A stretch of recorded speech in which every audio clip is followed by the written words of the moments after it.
शिवसम्राट Navyug Marathi news. आवाज तुमचा, बातमी आमची. श्री सिद्धेश्वर व रत्नेश्वर देवस्थान यात्रेतील बाजारीकरण रोखा. शिवसम्राट सेनेचे जिल्हाधिकाऱ्यांना साकडे.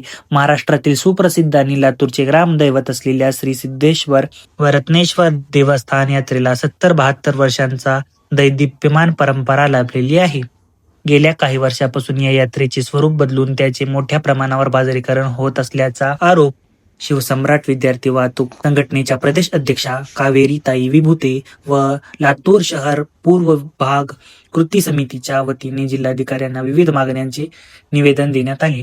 त्यांच्या मुख्य मागण्या निवेदनाद्वारे प्रशासनासमोर यात्रेतील गैरप्रकारांबाबत गंभीर प्रश्न उपस्थित करण्यात आले. निवेदनातील प्रमुख मुद्दे: आनंद मेळावा प्रवेश शुल्क रद्द करा, VIP संस्कृतीला लगाम लावा, अश्लील नृत्यावर बंदी आणा, ध्वनी प्रदूषण नियंत्रण. यात्रेत आनंद मेळाव्याच्या नावाखाली खासगी कंत्राटदारामार्फत भाविकांकडून प्रवेश शुल्क आकारले जात आहे.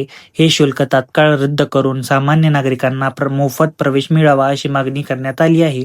यात्रेत काही मोजक्या प्रशासकीय अधिकारी, कर्मचारी आणि राजकीय नेत्यांसाठी राबवली जाणारी VIP आणि VVIP पासेसची यंत्रणा पूर्णपणे रद्द करण्यात यावी. लोककलेच्या नावाखाली चालणाऱ्या डान्स पार्ट्या प्रशासकीय स्तरावर प्रतिबंध घालावा, जेणेकरून यात्रेचे पावित्र्य राखले जाईल. या निवेदनात म्हटले आहे की ही यात्रा 700 वर्षे जुन्या परंपरेचा भाग असून यात देशव्यापी कृषी प्रदर्शन, कुस्ती स्पर्धा आणि सांस्कृतिक महोत्सवाचा वारसा आहे.